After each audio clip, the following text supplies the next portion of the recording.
কিস্তি দিয়া পড়ছি বিপদে, এখন আয়া মাঠে ঘাটে খোঁজার লাগে।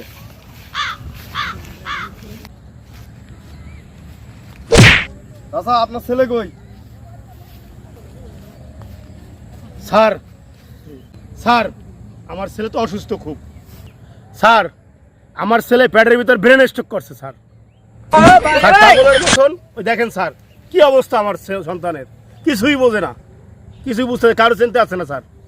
এসব কিছু আমি বুঝি না, আমার কিস্তি দেওয়া লাগবো। স্টক মেস্টক করলে এগুলো আমার বোঝার দেখার সময় নাই। আমার কিস্তি আমাকে দিয়ে যাইতে হবে এখন। আমি কিস্তি নিয়ে আজকে বাসার যাবো। আব্বা এত তিল্লে কে?